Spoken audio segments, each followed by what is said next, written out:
இந்த நாளிலேயே நாம் சற்று நேர சிந்தனைக்காக ஒரு வேத பகுதியை வாசித்து அதை நாம் தியானிக்க போகிறோம். ஸ்தோத்திரம். நீங்கள் உலகத்துக்கு எப்படி இருக்கிறீங்க சொன்னோம்? வெளிச்சமாக இருக்கிறீர்கள் என்று சொன்னோம். இந்த உலகம் இன்றைக்கு துன்மார்க்கனுடைய கையில் நினைச்சிருக்கிறது, விடப்பட்டு இருக்கிறதாக வேதம் சொல்லுகிறது. துன்மார்க்கர் தான் இன்றைக்கு ஸ்தோத்திர உலகத்தை ஆளுகை செய்து கொண்டிருக்கிறார்கள், பாவ செயலிலே வாழ்ந்து கொண்டிருக்கிறவர்கள்.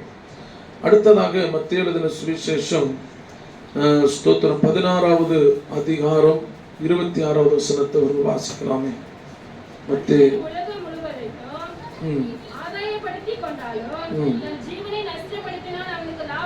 ஸ்தோத்திரம். இங்கே ஒரு வேத பகுதி சொல்லப்படுகிறது, மனிதன் உலகம் முழுவதையும் ஆதாயப்படுத்தி கொண்டாலும். உலகம் முழுவதையும் மனிதர்கள் என்ன செய்ய முடியுமா? ஆதாயப்படுத்தி கொள்ளலாம். ஆனாலும் தன்னுடைய ஜீவனை நஷ்டப்படுத்தினால் அவனுக்கு லாபம் என்ன அப்படின்னு சொல்லி வேதம் சொல்லுகிறது. உலகத்தில் இருக்கிற மனிதர்கள் இன்னைக்கு லாபத்தை நோக்கி தான் ஓடிக்கொண்டிருக்கிறாங்க. உலகமே எதை நோக்கி தான் ஓடிட்டு இருக்குது? லாபமாய். ஸ்தோத்திரம். ஒரு வியாபாரம் செய்கிறவர்கள் சொல்லுவாங்க, இந்த வியாபாரத்தின் மூலமாக எனக்கு ஏதாவது லாபம் கிடைக்குமா அப்படின்னு சொல்லி ஓடிட்டு இருக்கிறாங்க. விவசாயம் பண்ணுகிறவர்களை பார்த்தீங்கன்னா, விவசாயத்தினாலே எங்களுக்கு ஏதாவது லாபம் கிடைக்குமா என்று சொல்லி விவசாயத்தை செய்கிறார்கள். ஆடு மாடு வளர்த்துறவர்கள், இப்படி பலரும் உலகத்தில் வாழுகிற அத்தனை மனிதர்களும் ஏதாவது தங்களுக்கு லாபம் கிடைக்குமா என்று சொல்லிதான் வாழ்ந்து கொண்டிருக்கிறாங்க. லாபத்தை நோக்கி தான் ஓடிக்கொண்டிருக்கிறார்கள். ஆனால் இங்கே வேதம் சொல்லுகிறது, உலகத்தை முழுவதையும் நீங்கள் என்ன செய்யலாம்? ஆதாயப்படுத்தி கொண்டாலும். ஸ்தோத்திரம். அல்லேலூயா. உலகத்தை முழுவதும் நீங்கள் ஆதாயப்படுத்தி கொண்டாலும் தன் ஜீவனை, நல்லா புரிஞ்சுக்கோங்க, தன் ஜீவனை. இதுல வரும்போது பாத்தீங்கன்னா தனிமையாக சொல்லப்படுகிற ஒரு காரியம் இங்கே சொல்லப்படுகிறது.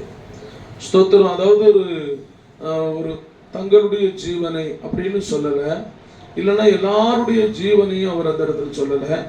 ஒவ்வொரு மனிதனுக்கும் ஜீவன் இருக்கிறது. அல்லேலூயா சொல்லுங்க. ஒவ்வொரு மனிதனுக்கும் ஜீவன் இருக்கிறது. அல்லேலூயா. ஒவ்வொரு மனிதனும் இந்த உலகத்தில் வாழுவதற்கு ஒவ்வொருத்தவங்களுக்கு என்ன வேணும்? ஜீவன் மிகவும் அவசியமானது. அல்லேலூயா. அல்லேலூயா. தாயா இருந்தாலும், தகப்பனா இருந்தாலும், பிள்ளைகளா இருந்தாலும், இல்லையா, யாரா இருந்தாலுமே அவர்களுக்கு ஜீவன் இல்லை என்று சொன்னால் அவர்களை உலகம் மதிக்கிறது இல்லை. அப்போ ஜீவன் ஒவ்வொரு மனிதனுக்கும் மிகவும் முக்கியமான ஒன்று. அல்லேலூயா. அல்லேலூயா. ஒவ்வொரு மனிதனுக்கும், அது யாரா இருந்தாலும் சரி, எப்பேற்பட்ட கோடீஸ்வரனா இருந்தாலும் அவருக்கு என்ன வேணும்? ஜீவன் வேணும். ஆளுகை செய்கிற தலைவர்களா இருந்தாலும் அவர்களுக்கு ஜீவன் வேணும். ஜீவன் இல்லாம ஒன்றுமே இந்த உலகத்திலே செய்ய முடியாது. ஆனா இங்க சொல்லப்படுகிறது என்ன அப்படின்னாக்க, ஜீவனை நஷ்டப்படுத்தினால் அவனுக்கு லாபம் என்ன என்று சொல்லி கேட்கிறான். இந்த ஜீவனை குறித்த ஒரு முக்கியத்துவம், இல்லைன்னா இந்த ஜீவனுக்கு கொடுக்க வேண்டிய கனத்தை ஒவ்வொரு மனிதனும் கொடுத்து கொண்டே இருக்கிறாங்க.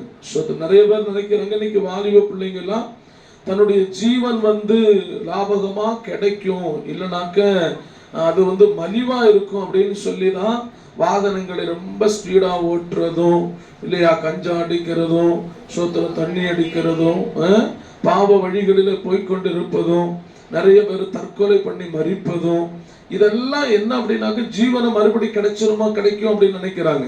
ஆனா ஜீவன் ஒரு முறை தான் ஒரு மனிதனுக்கு கிடைக்கும். அல்லேலூயா. இந்த உலகத்திலே ஒரே ஒரு முறைதான் இந்த ஜீவன் உங்களுக்கு கிடைக்கும். இந்த ஜீவனை நீங்க இழந்துட்டீங்க அப்படின்னா மறுபடி இந்த ஜீவன் உங்களுக்கு என்ன செய்யாது? கிடைக்காது. அதனால ரொம்ப கவனமா வாழ வேண்டியது, ஜீவன் தப்பித்துக் கொள்ள வேண்டும். அல்லேலூயா சொல்லுங்க. உங்கள் ஜீவனை குறித்து நீங்க ரொம்ப பாரப்படுவீங்க, இல்லையா? நிறைய பேருக்கு மரணத்தை குறித்த பயம் இருக்கிறது, மரண பயம் இருக்கிறது, இறந்து போயிருவோமோ என்கிற பயம். என்ன அப்படின்னா, இறந்து போறதுன்னா என்ன? உங்க உயிர் உங்களை விட்டு போயிடுமோ என்கிற பயம் நிறைய பேருக்கு இருக்கிறது. அப்ப இங்க சொல்லப்படுறது பாருங்க, ஸ்தோத்திரம், உலகத்தை முழுவதும் ஆதாயப்படுத்தினாலும் தன் ஜீவனை யாருடைய ஜீவனை? தன்னுடைய ஜீவனை அவன் நஷ்டப்படுத்திட்டானா அதனால லாபம் ஒண்ணுமே இல்லை. அல்லேலூயா. அப்போ அதை நஷ்டப்படுத்தாம இருந்தா என்ன இருக்குது? என்ன இருக்குது? லாபம் இருக்கிறது. அல்லேலூயா.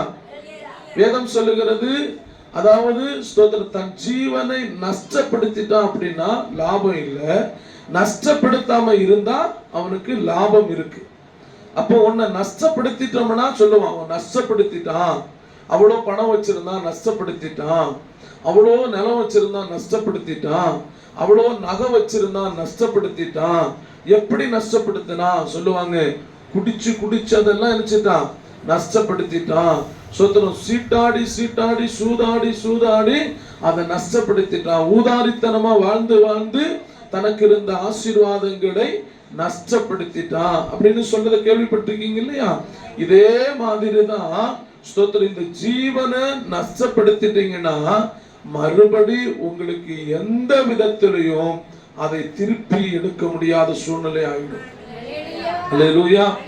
அதனாலதான் கர்த்தருடைய பிள்ளைங்க ரொம்ப பயபக்தியாய் வாழணும், ரொம்ப பரிசுத்தமா வாழணும். இந்த ஜீவன் ஒரு முறை உன்னுடைய சரீரத்துக்குள்ள இயேசுப்பா கொடுத்திருக்கிறாங்க. இந்த ஜீவன் ஒருவேளை உன் சரீரத்தை விட்டு போகுமானா அது தேவனுடைய ராஜ்யத்துக்கு தான் போகணும். அல்லேலூயா சொல்லுங்க. அல்லேலூயா. அங்க போனா நிறைய நன்மைகள் நமக்கு இருக்கிறது. பரலோக ராஜ்யத்திலே நிறைய நன்மைகளை ஸ்தோத்திரம் இருக்கிறதை வேதம் நமக்கு சுட்டி காண்பிக்கிறது. ஸ்தோத்திரம், மரித்தவர்களுக்கு அங்க இருக்கிற நன்மைகள் கண்டிப்பாக தெரியும். ஒருவேளை நீங்க கேட்கலாம், நீங்க மரிச்சிருக்கீங்களா? ஆமா, கொரோனா என்கிற வியாதியின் நிமித்தமா நான் மரித்து போனேன்.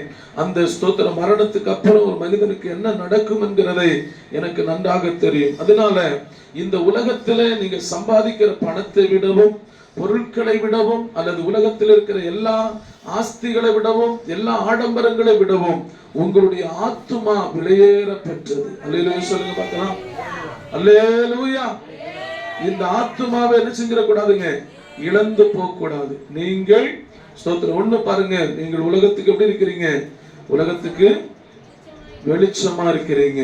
ஸ்தோத்திரம். அடுத்து நம்ம பார்க்கிறோம், நீங்கள் உலகத்துல லாபத்தை நோக்கி ஓடிட்டு இருக்கிற இந்த காலகட்டத்துல எப்படி ஈஸியா சம்பாதிக்கலாம், எப்படி ஈஸியா சொத்தை சேர்க்கலாம், எப்படி ஈஸியாக நம்ம பெரிய ஆள் ஆயிடலாம் அப்படின்னு சொல்லி உலகம் ஓடிட்டே இருக்கிறது. ஆனால் தன் ஆத்துமாவை குறித்த அக்கறை இல்லாமல், தன் ஆத்துமாவை குறித்த கரிசனை இல்லாமல், நல்லா புரிஞ்சுக்கோங்கம்மா, தன்னுடைய ஆத்துமாவை குறித்த பாரம் இருக்கணும். ஒருவேளை இன்னைக்கு நைட்டு நம்ம மரித்து போனோம்னா நம்ம ஜீவன் எங்க போகும்? அல்லேலூயா. அல்லேலூயா. இன்னைக்கு இருக்கிறோம், நாளைய நிமிஷம் நம்முடையது அல்ல. நாளைக்கு என்பது நம்முடையது கிடையாது. நாளைக்கு பார்த்துக்கிடலாம், நாளை மறுநாள் பார்த்துக்கிடலாம். ஏதாவது உடம்பு பலவீனமா வந்தா நம்ம ஏசப்பா பார்த்துக்கிடுவோம். இல்ல நமக்கு கடன் பிரச்சனை வந்தா ஏசப்பா பார்த்துக்கிடலாம். இல்ல கஷ்டமா இருந்துச்சுன்னா ஏசப்பா பார்த்துக்கிடலாம். இப்போ நம்ம நல்லா தானே இருக்கிறோம், ஏன் நம்ம ஆண்டவர்கிட்ட போகணும் அப்படின்னு நிறைய பேர் யோசிப்பாங்க. நமக்கு நல்ல ஆரோக்கியம் இருக்குது, நல்ல தெம்பு இருக்குது, நல்ல பலன் இருக்குது இல்லையா, நல்ல சம்பாதிக்கிறோமே, நம்ம ஏன் சர்ச்சுக்கு போகணும்? அதெல்லாம் முடியாதவங்க தான் போவாங்க, அது பலவீனமா இருக்கிறவங்க தான் போவாங்க அப்படின்னு தப்பாவும் நினைக்கிறவங்க நிறைய பேர் இருக்கிறாங்க. அல்லேலூயா. அல்லேலூயா. ஒரு வேலைக்கு போறது குடும்பத்தை காப்பாற்றி குடும்பத்தை போஷிப்பிக்கணும், பிள்ளைகளுக்கு வேண்டியதை வாங்கி கொடுப்பதற்காக வேலைக்கு போறோம், அப்படித்தானே? ஒரு வீடு கட்டுவது நன்றாக நம்ம குடியிருப்போம் இருக்கணுங்கிறதுக்காக வீடை கட்டுகிறோம். அல்லேலூயா. சோதரோட நலபலங்களை வாங்குவது, மற்றவர்கள் நம்மளை மதிக்க வேண்டும், மற்றவருடைய கண்களுக்கு முன்பாக நம்ம உயர்ந்த இடத்துல இருக்க வேண்டும் என்பதற்காக அதெல்லாம் செய்கிறோம். விவசாயம் பண்ணுகிறது, அதன் நிமித்தமா நம்முடைய குடும்பங்கள் போஷிக்கப்படும், அதன் நிமித்தமா உலகம் போஷிக்கப்படும் என்பதற்காக நம்ம அதை செய்து கொண்டிருக்கிறோம். இதே போலதான் தன்னுடைய ஜீவன் ஸ்தோத்திரம் நஷ்டமாகாமல் இருக்க வேண்டும் என்றால் உன்னதமான தெய்வத்தை நீங்கள் ஆராதிக்க வேண்டும். அல்லேலூயா. உயிருள்ள தேவனை நீங்கள் ஆராதிக்க வேண்டும். ஸ்தோத்திரம். சர்வலோகத்தையும் படைத்த ஆண்டவரை நீங்கள் ஆராதிக்காமல் இருந்தீங்கன்னு சொன்னா உங்களுடைய ஜீவனை நீங்கள் தப்பித்துக் கொள்ள முடியாது. அல்லேலூயா. அல்லேலூயா. உங்க ஜீவனை தப்பு வைத்துக் கொள்ள வேண்டும் என்றால் ஸ்தோத்திரம், அழியாத ஜீவன். நல்லா புரிஞ்சுக்கோங்க, உலகத்திலே நீங்கள் பார்க்கிற அத்தனை அழிந்து போய்விடும், ஆனால் உங்களுடைய ஜீவன் ஒரு நாளும் அழியாது. ஸ்தோத்திரம், நீங்க பார்க்கிற சரீரம் அழிந்து போய்விடும். நீங்க பார்க்கிறதான ஸ்தோத்திரம், இந்த பூமியில என்னதெல்லாம் நீங்க விசேஷமாய் பார்த்து கொண்டு இருக்கிறீர்களோ அத்தனையும் ஒரு நாள் அழிந்து போய்விடும், அத்தனையும் ஒரு நாள் உங்களை விட்டு போய்விடும். ஆனால் நீங்கள் ஸ்தோத்திரம், உங்களுக்குள்ள இருக்கிற ஜீவன் ஒரு பொழுதும் அழிகிறது அல்ல. அல்லேலூயா, அல்லேலூயா. ரெண்டு இடம் தான், ஒன்று மரித்தால் பரலோக ராஜ்யம், அப்படி இல்லை என்றால் நரகம். அல்லேலூயா. இந்த ரெண்டு இடத்துல எந்த இடத்துக்கு போகணுங்கிறத நீங்களே இங்கேயே நீங்க நிர்ணயம் பண்ணி கொள்ளலாம், இங்கேயே நீங்க அதை தெரிந்தெடுத்துக் கொள்ளலாம். நீங்கள் நரகத்துக்கு போக வேண்டுமா அல்லது தேவனுடைய ராஜ்யத்துக்கு போக வேண்டுமா? அல்லேலூயா. தேவனுடைய ராஜ்யத்துக்கு தான் நான் போக வேண்டும் என்று சொல்லுகிறவர்கள் கரங்களை உயர்த்தி ஒரு அல்லேலூயா சொல்லலாமா? நல்ல சத்தத்தை உயர்த்தி அல்லேலூயா. அப்ப நான் தேவனுடைய ராஜ்யத்துக்கு தான் போகணும். அப்போ உலகத்தின் லாபத்தை நோக்கி நம்ம என்ன செய்யக்கூடாதுங்க, ஓடக்கூடாது. ஆமென். ஞாயிற்றுக்கிழமை தேவனை ஆராதிக்க வேண்டிய நேரங்கள், நமக்கு ஜீவனை தந்த நேரங்கள், தேவ சமூகத்துக்கு வரணும். அல்லேலூயா. வந்து பாருங்க, உங்க வாழ்க்கையில ஒரு தீர்மானம் எடுங்க, நான் இந்த ஞாயிற்றுக்கிழமை தேவனுடைய ஆலயத்துக்கு வருவேன், உண்மையா வாழ போறேன், பரிசுத்தமா வாழ போறேன், கர்த்தருக்காக வாழ போறேன். அல்லேலூயா. ஒரே ஒரு வாழ்க்கை. ஆமென் சொல்லுங்களேன், சொல்லுங்க. ஒரே ஒரு வாழ்க்கை, நான் ஆண்டவருக்காக நினைச்ச போறேன், வாழ போகிறேன். அல்லேலூயா. அடுத்த வார்த்தையை படிங்க பார்க்கலாம். தன் மனுஷன் தன் ஜீவனுக்கு ஈடாக என்னத்தை கொடுப்பான். பாத்தீங்களா, மனுஷன் தன்னுடைய ஜீவனுக்கு ஈடாக எதை கொடுக்க முடியும்? சொத்துக்களை கொடுத்தா போதுமா? பணத்தை கொடுத்தா போதுமா? அல்லேலூயா. யோசித்து பாருங்க, உங்க ஜீவனுக்கு ஈடாக நீங்க என்னத்தை கொடுப்பீங்க? ஸ்தோத்திரம். அல்லேலூயா. இந்த ஜீவனுக்கு நிகராக இந்த உலகத்துல எதை ஒப்பிட்டு சொல்ல முடியும்? உங்க படிப்பை ஒப்பிட்டு சொல்ல முடியுமா? உங்க ஜாதியை ஒப்பிட்டு சொல்ல முடியுமா? இல்ல உங்களுடைய நிறத்தை ஒப்பிட்டு சொல்ல முடியுமா? உங்க ஊரை ஒப்பிட்டு சொல்ல முடியுமா? அல்லேலூயா. எதை ஒப்பிட்டு, உங்க ஜீவனுக்கு ஒப்பிட்டு எதை சொல்லுவீர்கள்? அல்லேலூயா. இந்த ஜீவனை கொடுத்தவர் யார்? ஆண்டவரை கேட்கிறாரு. மனுஷன் தன் ஜீவனுக்கு ஈடாக எதை கொடுக்க முடியும்? இந்த உலகத்துல உன்னுடைய பணத்துக்காகவோ பொருளுக்காகவோ அல்ல ஆண்டவர் ஸ்தோத்திரம் தேடி வந்தது, உன்னுடைய ஜீவனுக்காக மட்டும்தான். என் பிள்ளையினுடைய ஜீவன் எங்க போகக்கூடாது? நரகத்துக்கு போகக்கூடாது. என் பிள்ளையினுடைய ஜீவன் பாதாளத்துல போயிடக்கூடாது என்பதற்காக ஜீவனை கொடுத்த தேவனுக்கு தான் மனிதனுடைய ஜீவனுடைய மதிப்பு என்னங்கிறது தெரியும். அல்லேலூயா சொல்லுங்களேன், சத்தமா சொல்லுங்க. அல்லேலூயா. சில தாய்மார்கள் சொல்லுவாங்க, தகப்பன்மார்கள் சொல்லுவாங்க, நான் நிறைய கஷ்டப்பட்டு சொந்தரம் ஒருவேளை சாப்பாட்டுக்கு கூட வழி இல்லாம இந்த உலகத்துல நான் வாழ்ந்தது உண்டு. ஆனால் நான் கஷ்டப்பட்டு என் குடும்பத்தை கட்டி காக்கிறதுக்கு, இல்லைன்னா அந்த குடும்பத்தை இவ்வளவுக்கு கொண்டு வரதுக்கு எவ்வளவு கஷ்டப்பட்டேங்கிறது எனக்கு மட்டும்தான் தெரியும் அப்படின்னு நிறைய தாய்மார்கள் சொல்லுவார்கள். நிறைய தகப்பன்மார்கள் சொல்லுவாங்க, நான் எவ்வளவு உழைத்து சோதரம் நன்றாக சாப்பிடாமல், நல்ல ட்ரெஸ் உடுத்தாம, இல்லையா சோதரம் பழைய ட்ரெஸ்ஸுகள் எல்லாம் உடுத்துட்டு நல்ல சாப்பிடாம சோதரம் பணத்தை கொஞ்சம் கொஞ்சமாய் சேர்த்து நான் இவ்வளவுக்கு முன்னேறி வந்தேன் என்று சொல்லுவார்கள். அதனுடைய கஷ்டமும் வேதனையும் தாய்க்கும் தகப்பனுக்கும் தான் தெரியும். இதே மாதிரிதான் உங்களுக்கு ஜீவனை கொடுத்த தேவனுக்கு தான் தெரியும் உங்களுடைய மதிப்பு என்ன என்கிறது. அல்லேலூயா சொல்லுங்க. உலகத்துக்கு உங்களுடைய மதிப்பு தெரியாதம்மா. உலகத்துக்கு உங்களை ஆளை பார்த்தவர்கள் எடை போடுவார்கள். ஆனால் என் தேவன் என்றைக்குமே ஒரு நபரை பார்த்து எடை போடுகிறவர் அல்ல, ஒரு நபரை பார்த்து சொல்லுகிறவர் அல்ல. அவருடைய ஜீவன் விலையேற பெற்றது. ஹல்லேலூயா, ஹல்லேலூயா, அல்லேலூயா. சொல்லுங்களேன், இருதயத்துக்கு நிறைய கையை வச்சு, என்னுடைய ஜீவன் விலையேற பெற்றது. சொல்லுங்க, என்னுடைய ஜீவன் விலையேற பெற்றது. நல்ல சத்தமா சொல்லுங்க பார்க்கலாம். என்னுடைய ஜீவன் விலையேற பெற்றது. அல்லேலூயா. இந்த உலகத்திலே நான் எதை இழந்தாலும் இழப்பேன், என்னுடைய ஜீவனை நான் நினைச்ச மாட்டேன், இழக்கவே மாட்டேன். அல்லேலூயா, ஹல்லேலூயா. இன்றைக்கு இந்த ஜீவனை தற்கொலை பண்ணி அநேகர் இழந்து விடுகிறார்கள். யோசித்து பாருங்க. நிறைய ஸ்தோத்திரம் மனிதர்கள் இன்னைக்கு தற்கொலை பண்ணி மரித்து விடுகிறார்கள். எந்த மிருகமாவது தற்கொலை பண்ணி இருக்கா? ஐந்தறிவுள்ள மிருகங்கள், ஏதாவது ஒரு மிருகம் தற்கொலை பண்ணி மரித்தது என்று சொல்லி பேப்பர்ல, நியூஸ் பேப்பர்ல வந்திருக்குதா? ஏதாவது செய்தித்தாள்ல நீங்க படிச்சிருக்கீங்களா? ஆனா ஸ்தோத்திரம், 6 அறிவுள்ள மனிதன் வாழ்வது பிடிக்காமல் தற்கொலை பண்ணி மரித்து விட்டான் என்று சொல்லி நிறைய செய்திகளை நாம் கேட்கிறோம். ஏன்? தன்னுடைய ஜீவனை நஷ்டப்படுத்திக் கொள்ளுகிறான். நிறைய பேர் நினைக்கிறாங்க, ஒருவேளை விஷத்தை சாப்பிட்டு செத்துட்டோம்னா நம்முடைய கஷ்டம் மாறிடும். ஒருவேளை தூக்கு மாட்டி செத்துட்டானா தன்னுடைய ஸ்தோத்திர கஷ்டம் மாறிடும். இல்ல ஸ்தோத்திர ட்ரெயின்ல தலை வச்சு செத்துட்டோம்னா தன்னுடைய கஷ்டம் மாறிடும்னு நினைக்கிறான். சாவு ஒரு மனிதனுடைய கஷ்டத்தை மாற்றாது. அல்லேலூயா. சாவுக்கு அப்புறம் ஒரு வாழ்வு இருக்கிறது, மரணத்துக்கு அப்புறம் ஒரு வாழ்வு இருக்கிறது. அதை வேதாகமம் தெளிவுபடுத்துகிறது. அல்லேலூயா, அல்லேலூயா. நீங்கள் இந்த உலகத்துக்காக மட்டும் இயேசுவை தேடவில்லை. ஆமென், அல்லேலூயா.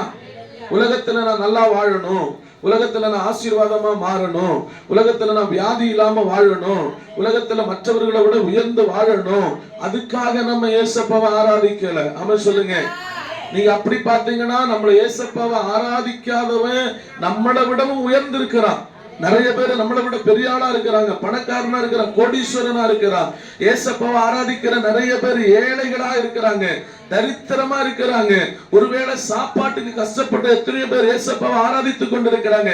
நான் என்ன சொல்ல வரேன்னா, இந்த உலகத்துல நீ கஷ்டப்படலாம், இந்த உலகத்துல நீ உபத்திரவத்தை அனுபவிக்கலாம், இந்த உலகத்துல நீ வேதனைகளை அனுபவிக்கலாம். ஆனால் மரணம் சந்திக்கும் போது உன்னுடைய ஜீவன் பரலோக ராஜ்யத்திலே இளைப்பாரு. கரங்களை தட்டி ஆண்டவருக்கு நன்றி செலுத்துவோமா? ஹல்லேலூயா, ஹல்லேலூயா. அதனால தான் ஏசப்பா சொல்றாங்க, உலகத்தை முழுவதும் ஆதாயப்படுத்திட்டு இதுதான் நல்லதுன்னு நினைச்சு வாழ்ந்துட்டு போகாதே. அல்லேலூயா சொல்லுங்க. நீ செத்து போனவன் செருப்பு வீட்டு வாசல்ல கிடக்கும், நீ வீட்டுக்குள்ள இருக்க மாட்டே. ஆமென் சொல்லுங்க. அல்லேலூயா, அல்லேலூயா. சத்தத்தை வைத்து சொல்லுங்க. அல்லேலூயா. நீ போட்டிருக்கிற வஸ்திரம் வேணா ஒரு 2-3 மாசத்துக்கோ ஒரு 2 வருஷத்துக்கோ வீட்டுக்குள்ள இருக்கும். ஆனா 24 மணி நேரம் தான் வீட்டுக்குள்ள வைத்திருப்பார்கள். அதனால உன்னுடைய சரீரம் முக்கியம் அல்ல, சரீரம் அழுகி போகிற சரீரம். ஆனால் உன்னுடைய ஆத்துமா விலையேற பெற்றது. அல்லேலூயா. உன் ஜீவன் விலையேற பெற்றது. இந்த ஜீவனுக்கு ஈடாக எதையும் சொல்ல முடியாது என்று ஆண்டவர் சொல்லுகிறார். ஆண்டவர் தேடி வந்தது ஸ்தோத்திரம், இந்த உலகத்தில் வெள்ளியையோ பொன்னையோ அவர் தேடி வரவில்லை. ஏன்னா வெள்ளியும் பொன்னும் அவருடையது என்று வேதம் சொல்லுகிறது. அல்லேலூயா. இந்த உலகத்தில் இருக்கிற மிருக ஜீவன்களை அவர் தேடி வரவில்லை. அவருடைய சாயலிலே உருவாக்கப்பட்ட மனுஷனை தேடி ஆண்டவராகிய இயேசு கிறிஸ்து மனுஷகுமாரனாக 100க்கு 100 மனுஷனாக இந்த உலகத்துக்கு அவர் வந்தார். அல்லேலூயா, அல்லேலூயா.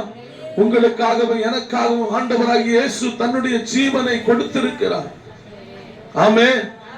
உங்களுடைய ஜீவன் அழிந்து விடக் கூடாது என்பதற்காக, உங்களுடைய ஜீவன் நரகத்துக்கு போய்விடக் கூடாது என்பதற்காக அவர் தன்னுடைய ஜீவனை கொடுத்திருக்கிறார். அல்லேலூயா, அல்லேலூயா சொல்லுங்க. அல்லேலூயா. ஜீவன் முக்கியமா பணம் முக்கியமா? அல்லேலூயா சொல்லுங்க. அல்லேலூயா. படிப்பு முக்கியமா ஜீவன் முக்கியமா? ஆமென் சொல்லுங்களேன். அல்லேலூயா. ஊரு முக்கியமா நம்ம ஜீவன் முக்கியமா? ஆமென் சொல்லுங்க. நமக்கு இருக்கிற வாகனங்கள் முக்கியமா நம்முடைய ஜீவன் முக்கியமா? அப்ப நம்ம ஆத்துமாவை நம்ம காப்பாத்தணுமா வேணாமா? அதுக்கு ஒரு வழி இயேசப்பா மட்டும்தான். அல்லேலூயா சொல்லுங்க. தன் ஜீவன் அப்படின்னு இருக்கு இல்லையா?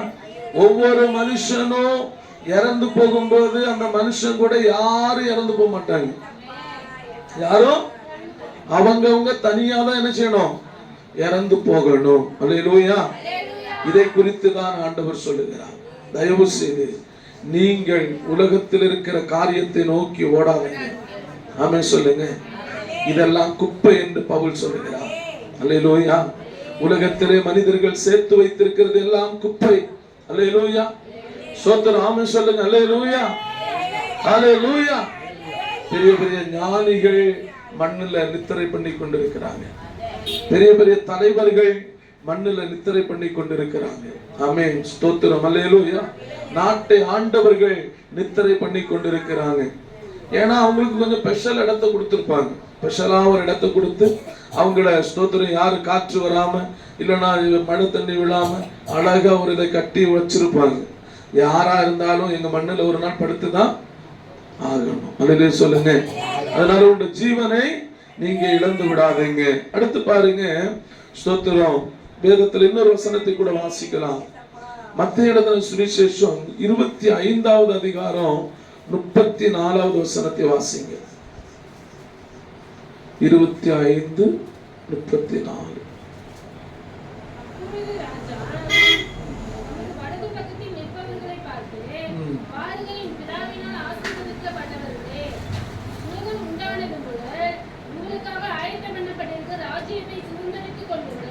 அல்லேலூயா. இங்க சொல்லப்படுகிறது, மறுபடியும் படிங்கம்மா. அப்பொழுது ராஜா, இங்கே ஆண்டவருக்கு அங்க ஒரு பெயர் கொடுக்கறாங்க. என்ன பெயர் கொடுக்கறாங்க? ராஜா என்று பெயர் கொடுக்கறாங்க. அல்லேலூயா சொல்லுங்க. இயேசு மகாராஜா. அல்லேலூயா சொல்லுங்க. சொல்லுங்க, இயேசு மகாராஜா. அல்லேலூயா. நாம் ஆராதிக்கிற தேவன் மகாராஜா. எல்லா ராஜாக்களுக்கும் அவர்தான் மெயினான ராஜா. அல்லேலூயா சொல்லுங்க. அல்லேலூயா. அவர் என்ன செய்வாரா? தன்னுடைய வலது பக்கத்துல நிற்கிறவர்கள், இடது பக்கத்துல நிற்கிறவர்கள் அப்படின்னு சொல்லி இருக்கும். தன் வலது பக்கத்துல நிற்கிறவர்கள் அப்படின்னாக்க ஸ்தோத்திரம், இந்த உலகத்திலே உண்மையாய் உத்தமமாய் பரிசுத்தமாய் கர்த்தருக்காக வாழ்ந்த ஒரு கூட்டம் ஜனங்க. இடது பக்கம் இருக்கிற ஜனங்க அப்படின்னு பாத்தீங்கன்னா ஸ்தோத்திரம், பல பாடுகள் வரும்போது உபத்திரவங்கள் வரும்போது ஆண்டவரை விட்டு விலகி போன ஜனங்கள். அல்லேலூயா. இன்னைக்கு நீங்க ஆண்டவரை விட்டு விலகி போகவே கூடாது. ஏசப்பா தான் உண்மையான தெய்வம் என்று அறிந்து கொண்ட கர்த்தருடைய பிள்ளைகள், ஆண்டவர் தான் இரட்சகர் என்று அறிந்து கொண்ட கர்த்தருடைய பிள்ளைகள் எக்காரணத்தை கொண்டும் ஆண்டவரை விட்டு என்ன செய்யக்கூடாது? விலகி போகக்கூடாது. அல்லேலூயா. பின்மாற்றம் அடையக்கூடாது. இரண்டாவது பாத்தீங்கன்னா ஸ்தோத்திரம், இந்த ஆலயத்துக்குள்ள வரும்போது ஊழியர்கள் உங்களுக்கு போதகத்தை பண்ணுகிறாங்க இல்லையா? வீட்டுல போய் நீங்க வேதத்தை படிக்கும்போது வேதம் உங்களுக்கு போதனை பண்ணுகிறது. ஆமென் சொல்லுங்க. ஜெபம் பண்ணும்போது ஆவியானவர் உங்களுக்கு போதனை பண்றாரா இல்லையா? இப்போ நாங்க உங்களுக்கு போதனை பண்ணுகிறோம், நாங்க விட்டுட்டு வீட்டுக்கு போயிடுவோம். ஸ்தோத்திரம். அடுத்து வீட்டுக்கு போகும்போது வேத வசனம் உங்களுக்கு போதனை பண்ணி கொண்டே இருக்கிறது. ஆண்டவர் சொல்ல, நான் உன்னை விட்டு விலகுவதும் இல்லை, உன்னை கைவிடுவதும் இல்லை என்று சொல்லுகிற தெய்வம் எப்பொழுதும் எந்த சூழ்நிலையிலையும் உங்க கூடவே ஆண்டவர் இருக்கிறார். அல்லேலூயா சொல்லுங்க பார்க்கலாம். அல்லேலூயா. இப்ப எங்களுக்கு தெரியாம நீங்க செய்கிற தவறுகள், புரியுதா? எங்களுக்கு தெரியாம நீங்க செய்கிற தவறுகள், பாவ செயல்கள், இதை எல்லாமே யாருக்குமே தெரியாது அப்படின்னு சொல்லலாம். மனைவியினுடைய கண்ணை மறைத்து நாம் தவறு பண்ணலாம், தகப்பன் தாயினுடைய கண்களை மறைத்து நாம் பாவம் செய்யலாம். ஆனா இந்த பாவங்கள் யாருக்குமே தெரியாது அப்படின்னு நம்ம நினைச்சிட்டு இருக்கிறோம். ஆனா நம்மை முழுமையா அறிந்த ஒரு தெய்வம் இருக்கிறார். அவருக்கு நம்ம உட்காருதல் தெரியும், நம்ம எழுந்திருத்தல் தெரியும், நம்ம யாருகிட்ட பேசுறோம்னு தெரியும், எந்த இடத்துல படுத்து தூங்குறோம்னு தெரியும், எவ்வளவு நேரம் நீ தூங்குறங்கிறது அவருக்கு தெரியும். அல்லேலூயா. என்னென்ன பண்ணுறோங்கிறது எல்லாமே அவருக்கு தெரியும். இப்ப அவர்கள் இடது பக்கத்திலே நிற்கிறார்கள். அல்லேலூயா. இடது பக்கத்திலே வலது பக்கத்திலே நிற்கிறவர்கள், வலது பக்கத்திலே நிற்கிறவர்களை பார்த்து உலகம் உண்டானது முதற்கொண்டு, எப்போ? அப்ப உலகம் உண்டானது முதற்கொண்டு பரலோகத்தை கர்த்தர் ஆயத்தம் பண்ணிட்டே இருக்கிறார். அல்லேலூயா சொல்லுங்க. அல்லேலூயா. யாருக்கெல்லாம் ஆயத்தமாக தான் பாருங்க, படிங்க.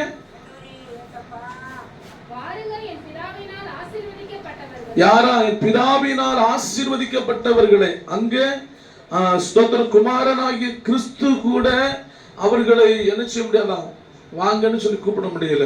பிதாவான தேவன் அங்க சொல்றாரு, என்ன சொல்றாரு? என் பிதாவினால் ஆசீர்வதிக்கப்பட்டவர்களே. பிதாவினால் ஆசீர்வதிக்கப்பட்டவர்கள் தான் அந்த இடத்துக்குள்ள போக முடியுது. இப்ப என்ன நடக்கு பாருங்க. ஆசீர்வதிக்கப்பட்டவர்களே, உலகம் உண்டானது முதல், நல்லா புரிஞ்சுக்கோங்க. இப்ப இல்ல, உலகம் எப்பொழுது உண்டானதோ அப்பொழுது முதல் உங்களுக்காக ஆயத்தம் பண்ணப்பட்ட, அல்லேலூயா சொல்லுங்க, அல்லேலூயா. நேற்றைக்கு அல்ல, 2000 வருஷத்துக்கு முன்னாடி அல்ல, உலகம் எப்போ உண்டாச்சோ அப்பவுமே நமக்கென்று ஒன்றை கர்த்தர் ஆயத்தம் பண்ணி கொண்டு இருக்கிறார். அல்லேலூயா சொல்லுங்க, அல்லேலூயா. அடுத்து ஸ்தோத்திரம், அந்த ராஜ்யத்தை என்ன செய்யுங்க, சுகந்தரித்துக் கொள்ளுங்கள். ஆமென், அல்லேலூயா. நாம் தேவனுடைய ராஜ்யத்துக்குள்ள போக வேண்டும் என்று சொன்னால் நம்மை பிதாவான தேவன் நம்மளை ஏற்றுக்கொள்ளக்கூடிய அளவுக்கு நம்ம பரிசுத்தமா என்ன செய்யணும், வாழணும். பரிசுத்தம் இல்லாம வாழ்ந்தா நம்ம தேவனுடைய ராஜ்யத்துக்குள்ள என்ன செய்ய முடியாது, போக முடியாது. அல்லேலூயா சொல்லுங்க, அல்லேலூயா. இந்த உலகத்துல நான் ஒரு பெரிய ஆள் ஆயிரணும்னு சொல்லிதான் நம்ம என்ன செஞ்சுட்டு இருக்கிறோம், பிரயாசப்பட்டு ஓடி ஓடி வேலை பார்த்துக்கிட்டு இருக்கிறோம், ஓடி ஓடி ஸ்தோத்திரம் இதெல்லாமும் சம்பாதிச்சுக்கிட்டு இருக்கிறோம். ஆனா ஆண்டவர் சொல்லாரு, நீ இங்க ஸ்தோத்திரம் பணம் இருந்தாலும் இல்லாட்டாலும் யாரும் சேர்க்காட்டாலும் வாழ்ந்துட்டு போயிடலாம். ஆனா பரலோகத்துல ஒன்னு சேர்க்கணும் அப்படின்னா பரிசுத்தமா நீ வாழ்ந்தே ஆகணும். அல்லேலூயா சொல்லுங்க. இந்த பக்கத்துல ஆண்கள் சொல்லுங்க பார்க்கலாம். பரிசுத்தமா வாழ்ந்தாதான் எங்க போக முடியும்பா, பரலோகத்துக்கு போக முடியும். அல்லேலூயா. அதனால தயவு செய்து வேதவசனம் இன்றைக்கோ நேற்றைக்கோ உண்டானது அல்ல, உலக தோற்றம் முதல். அல்லேலூயா. அதுதான் சொல்றாரு, உலகம் உண்டானது முதல் நமக்காக கர்த்தர் சிலதை ஆயத்தம் பண்ணி கொண்டிருக்கிறார். அந்த இடத்துக்குள்ள நம்மளை பிரவேசிக்கும்படியாக கர்த்தர் செய்வார். அருமையான கர்த்தருடைய பிள்ளையே, உங்களுடைய வாழ்க்கை எப்படி இருக்கிறது சற்று யோசித்து பாருங்க. அல்லேலூயா. ஆத்துமாவை குறித்து எவ்வளவுக்கு பாரப்படுறீங்க? ஒருவேளை உங்களுக்காக நியமிக்கப்பட்டிருக்கிற அந்த தேவனுடைய ராஜ்யத்தை நீங்க சுதந்திரிக்கலனா, ஸ்தோத்திரம், தன்னுடைய இடது பக்கம் நிக்கிறவங்களுக்கு ஒண்ணு சொல்லுவாங்க பாருங்க, அதை படிச்சு பாருங்க. ஸ்தோத்திரம். தன் இடது பக்கத்தில் நிற்பவர்களை பார்த்து, சபிக்கப்பட்டவர்களே என்னை விட்டு பிசாசுக்காகவும் அவன் தூதர்களுக்காகவும் ஆயத்தம் பண்ணப்பட்டிருக்கிற நித்திய அக்கினியிலே போய் போங்கள். அல்லேலூயா. என்ன சொன்னாரு? சபிக்கப்பட்டவர்களே என்று சொல்லுகிறார். அல்லேலூயா சொல்லுங்க. எவ்வளவு ஆசீர்வாதமா வாழலாம், எவ்வளவு பரிசுத்தமா வாழ்ந்தீங்கன்னா எவ்வளவு ஆசீர்வாதம் உங்களுக்கு. இங்க மட்டும் இல்ல, இங்கேயோட முடியறது இல்லை. உங்களுடைய கிறிஸ்தவ வாழ்க்கை என்பது இம்மையோட முடிகிறது அல்ல. நல்லா புரிஞ்சுக்கோங்க. நம்ம இந்த உலகத்துல செய்கிற எல்லாம் உலகத்துல முடிஞ்சிரும். ஆனா சம்பாதிக்கிறது எல்லாமே உலகத்தோட முடிஞ்சிரும். ஆனா நம்முடைய ஆண்டவரை ஆராதிக்கிறதும் துதிக்கிறதும் உலகத்தோட என்ன செய்கிறது இல்ல, முடிகிறது அல்ல. அல்லேலூயா. உங்களுக்கு நித்திய ஜீவன் கிடைக்க போகிறது. ஸ்தோத்திரம். அந்த வலது பக்கத்தில் இருக்கிறவர்களுக்கு, இடது பக்கத்தில் இருக்கிறவர்களுக்கு என்ன கிடைக்க போகுது? படிங்க அந்த வசனத்தை. இடது பக்கத்தில் இருக்கிறவர்களை பார்த்து அவர், சபிக்கப்பட்டவர்களே என்னை விட்டு பிசாசுக்காகவும் அவனுடைய தூதர்களுக்கு, நல்லா புரிஞ்சு, பிசாசுக்காகவும் அவனுடைய தூதர்களுக்காகவும். அப்போ பிசாசுக்கு என்ன இருக்கிறாங்க? தூதர் கூட்டம் இருக்கிறது. அல்லேலூயா. ஆண்டவராகிய இயேசுவுக்கு எப்படி தூதர்கள் கூட்டங்கள் இருக்கிறதோ அதே போல பிசாசுக்கு என்ன இருக்கிறது? அல்லேலூயா சொல்லுங்க. அல்லேலூயா. பிசாசு கூட்டம் சொல்லும், இன்னைக்கு சர்ச்சில் போகும்போது விட வசனத்தையே கேட்க விடக்கூடாது, காதை என்ன செஞ்சிடணும், அடைச்சிடணும் அப்படின்னு சொல்லும். சில பிசாசின் தூதன் சொல்லும், இவளை இன்னைக்கு சர்ச்சுக்கு போற மாதிரி கூட்டிட்டு போனோம், அங்க கூட்டிட்டு போகும்போது பாஸ் பார்த்து சர்ச்சுக்கு வந்துட்டாங்கன்னு சொல்லி சந்தோஷப்படுவாங்க. ஆனா அவளை வசனத்தை கவனிக்கவே விடக்கூடாது. அல்லேலூயா. அல்லேலூயா. நீங்க ஆலயத்துக்கு வருகிறது மனிதனை சந்தோஷப்படுத்துவதற்காக அல்ல. உங்களே மாதிரி நாங்களும் ஒரு சாதாரண மனிதர்கள் தான். எங்களை சந்தோஷப்படுத்துவதற்காக அல்ல, நீங்கள் உங்களுடைய ஆத்துமாவை காப்பாற்றுவதற்காக தேவனுடைய ஆலயத்துக்கு வர்றீங்க. அல்லேலூயா சொல்லுங்க. அல்லேலூயா. அப்ப அந்த பிசாசின் தூதர்கள் நம்ம வீட்டுக்குள்ளேயோ நம்ம குடும்பத்துக்குள்ளேயோ நமக்கு விரோதமாகவும் இன்னைக்கு கிரியை செய்து கொண்டிருக்கிறான். அல்லேலூயா. வாலிபர்களுக்குள்ள கிரியை செய்து கொண்டிருக்கிறார். ஒவ்வொரு விதமான தூதர்கள் இருக்கிறாங்க. விபச்சாரம் பண்ண தூண்டுகிற தூதன் இருக்கிறான், சாராயம் குடிக்க தூண்டுகிற தூதன் இருக்கிறான், கஞ்சாடிக்க தூண்டுகிற தூதன் இருக்கிறான், தற்கொலை பண்ண தூண்டுகிற தூதன் இருக்கிறான். சோதரி, இப்படிப்பட்ட பிசாசின் கூட்டங்கள் நம்முடைய தேசத்துக்குள் இன்னைக்கு என்ன செஞ்சிருக்குது? தலைவிரித்து ஆடிக்கொண்டிருக்கிறது. அல்லேலூயா, அல்லேலூயா. இந்த பிசாசின் கூட்டங்கள், அதனுடைய கிரியைகள், அதனுடைய தூதர்கள் அழிக்கப்பட வேண்டும் என்றால் பரிசுத்தமாய் உண்மையாய் கர்த்தருக்காக வாழ்ந்தா மட்டும்தான் அந்த பிசாசின் கூட்டங்கள், பிசாசின் தூதர்கள் உங்களை சேதப்படுத்த முடியாது. அல்லேலூயா சொல்லுங்க. அல்லேலூயா, அல்லேலூயா. இப்ப அவனுக்கு என்ன நடக்க போகுது அப்படின்னா, சோத்ரா, அவனுக்கும் அவனுடைய தூதர்களுக்கும் ஆண்டவர் அக்கினியை நியமித்து வைத்திருக்கிறார், அல்லது நரகத்தை நியமித்து வைத்திருக்கிறார். அவனுடைய எண்ணம் என்ன தெரியுமா? நான் நரகத்துக்கு போறேன், என் கூட சோதர உலகமே வரணும்னு விரும்புறான். அல்லேலூயா சொல்லுங்க. அல்லேலூயா சொல்லுங்க. என் கூட உலகமே, உலகத்தில் இருக்கிற ஒரு மனுஷன் பரலோகத்துக்கு போயிடக்கூடாது. உலகத்தில் இருக்கிற ஒரு நபர் கூட தேவ ராஜ்யத்தை சுதந்திரித்துக் கொள்ள கூடாது என்று சொல்லி விரும்பி அவனுடைய தூதர்கள் கூட்டம் வேலை பார்த்துட்டு இருக்கிறான். அல்லேலூயா சொல்லுங்க. கர்த்தருடைய பிள்ளைங்க தூங்கிட்டு இருக்கிறோம். கர்த்தருடைய பிள்ளைகளுக்கு விழிப்பு இல்லை, கர்த்தருடைய பிள்ளைகளுக்கு உணர்வு இல்லை, கர்த்தருடைய பிள்ளைகள் வேதத்தை வாசிக்கிறது இல்லை, கர்த்தருடைய பிள்ளைகள் தேவனை ஆராதிக்கிறது இல்லை. இப்படி நம்ம தூங்கி தூங்கி விழுந்துட்டு இருக்கிறோம். ஆனா தேவனுடைய ஸ்தோத்திர பிள்ளைகளுக்கு விரோதமாய் சத்துரு பலவிதமான திட்டங்களை தீட்டிக் கொண்டிருக்கிறான். அல்லேலூயா, அல்லேலூயா, அல்லேலூயா. அவன் கூட்டத்தோட கூட்டமா நரகத்துக்குள்ள போய் விடணுமா? இல்ல நீங்க ஒரு செப்பரேட்டா தனியாய் பிரித்தெடுக்கப்பட்ட பிள்ளைங்களாக பரலோக ராஜ்யத்துக்கு போகணுமா? சத்தமா சொல்லுங்க. ஹல்லேலூயா, ஹல்லேலூயா. நான் சொல்றேன் தம்பி, கூட்டமா இருக்கு அப்படின்னு சொல்லிட்டு அந்த கூட்டத்தோட கூட்டமா போய் வாழ்ந்தோம்னா நரகத்தை நோக்கி பயணித்துக் கொண்டிருக்கிறாங்க. ஆமென். ஹல்லேலூயா, ஹல்லேலூயா. ஜீவன் முக்கியம். உடைய ஜீவன் மிக மிக முக்கியமானது. இந்த ஜீவன் நரகத்துக்கு போயிடக்கூடாது, பாதாளத்துக்கு போயிடக்கூடாது. உங்களை நீங்க தேவ சமூகத்தில் என்ன செய்யணும்? ஒப்பு கொடுக்கணும். ஆண்டவரே, என்னை பரிசுத்தமாய் காத்துக்கொள்வோம். நான் உமக்கு பிரியமில்லாத காரியங்களை செய்யவே கூடாது, உமக்கு பிரியமில்லாத இடத்துக்கு நான் போகவே கூடாது, உமக்கு பிரியமில்லாத பேச்சை நினைச்ச கூடாது, பேசவே கூடாது. அல்லேலூயா. சத்தத்தை வைத்து சொல்லுங்க. அல்லேலூயா, அல்லேலூயா, அல்லேலூயா. அப்போ உங்க ஜீவனை குறித்த ஒரு பயம் வருதா? உங்களுக்கு ஜீவனை காப்பாற்றணுங்கிற எண்ணம் வருதா? அல்லேலூயா சொல்லுங்க. என் ஜீவனை நான் நினைச்சேனும் காப்பாற்றணும். ஆமென் சொல்லுங்க. அல்லேலூயா. இந்த தேகத்தை விட்டு என் ஜீவன் பிரிந்தாலும் என் தேவனோடு இளைப்பாற வேண்டும். ஆமென் சொல்லுங்க. அப்படி சொல்லுங்க பார்க்கலாம்.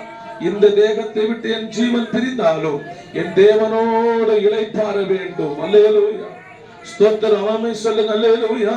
இந்த உலகத்திலே நான் எதையெல்லாம் இழந்தாலும் என் தேவனுடைய ராஜ்யத்தை நான் இழந்து விடக் கூடாது.